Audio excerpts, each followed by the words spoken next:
Vitro, also known as cultivated or cultured meat, is the process of taking cells from an animal and then growing meat from those cells.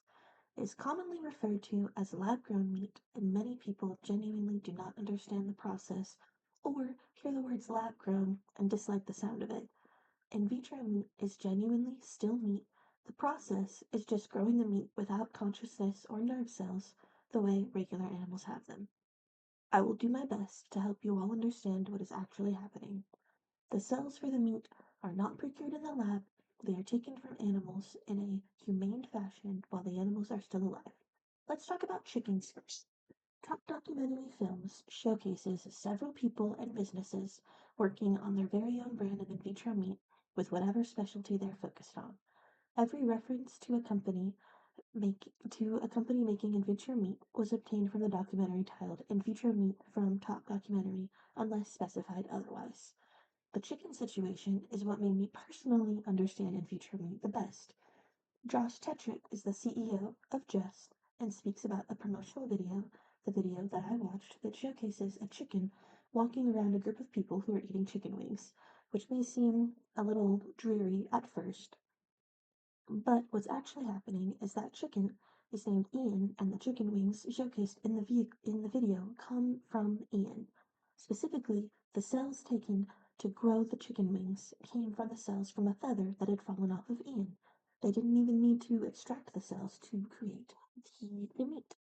The cells want to divide and grow, so the scientists worked to make that a reality and created an environment for those cells to grow. One of the biggest notes for in vitro meat and what it stands for is also a little bit of a confusing note. Josh Tetrick happens to primarily be vegan, and he is vegan because he disagrees with the way many animals are treated when harvesting their products or how their lives were lived before they were slaughtered. He is perfectly comfortable eating Just Brand, Good Meats, and Vitro meat because it does not go against his values for why he avoids eating animal meat and animal products, even though this is still animal meat. So he calls himself sometimes vegan because he is eating meat. Because in vitro meat, lab grown meat, is still meat. It is genuinely meat. The Good Food Institute has a lot to say about where cultivated slash in vitro meat affects protein intake. In vitro meat is also referred to as cultivated and cultured meat. Because it's genuinely meat, it does tend to have more protein than plant substitutes such as Impossible brands because it is meat. People who are vegan are vegetarian, not because they dislike meat, but for the treatment of animals and the effect on the environment, may find themselves eating cultivated meat.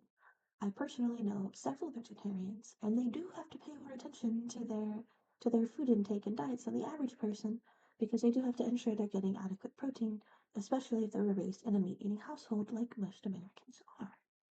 Let's move on to cattle and some of the details for how they are cultivated. Cattle cultivation starts with muscle cells, so they have to get the muscle cells from the cattle before they can start cultivating. But once that happens, the cells act the same way the chickens do. They do want to divide and grow, and they do. It's just the cells aren't created in the lab, they are taken from the live animal.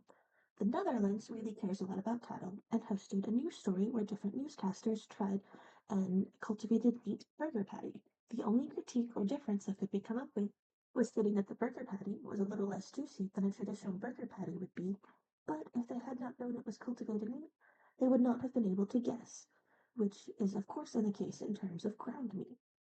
It is still meat, it's just grown without the consciousness of animals without needing to slaughter them. But the reason I focus on it being ground meat is because there wouldn't be any texture changes because the meat is ground. Mark Post, the CEO of Mosa Meats, speaks of the struggles of getting plant-based substitutes to taste the way meat tastes, and they have started to invest in cultivated meat, and there's no struggle with the taste because it's meat. The Good Food Institute enlightened me to a quote Winston Churchill gave in 1931.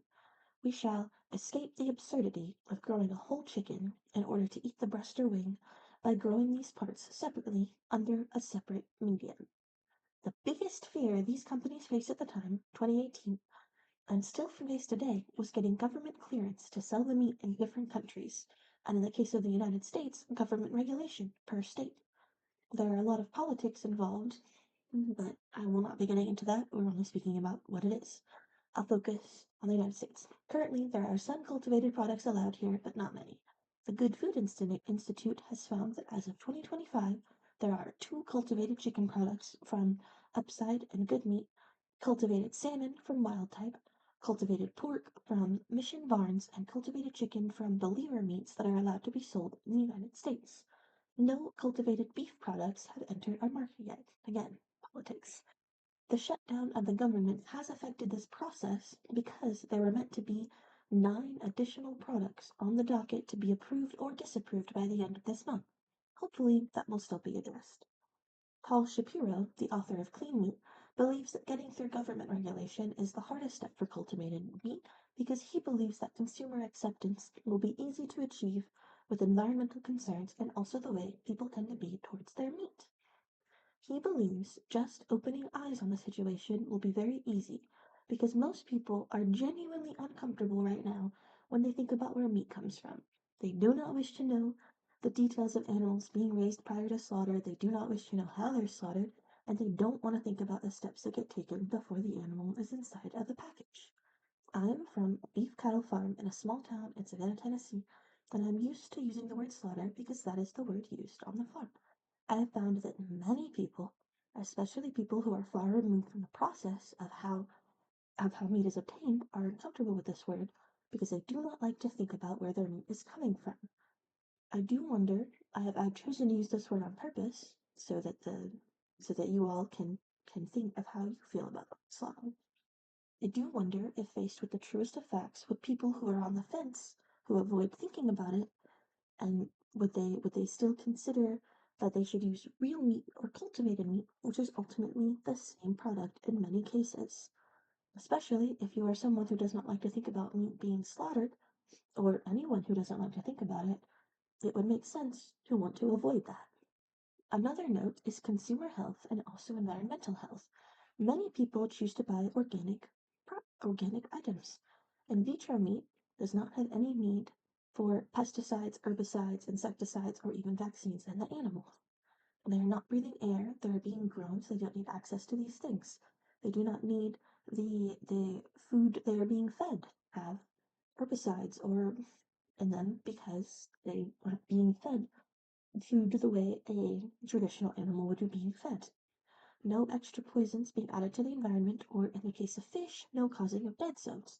Dragnet fishing and industrial fishing contribute to these zones, but if the meat is grown in a lab, there is no effect on the ocean.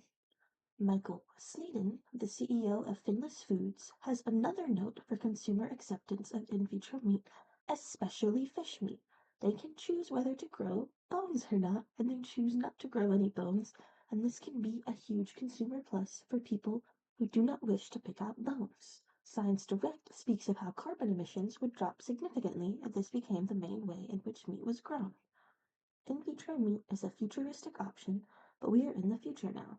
Many people hear lab grown and believe that cultured meat is not real. They do not understand it is genuinely grown from the cells of real animals who can continue to live because the scientist only took some of their cells.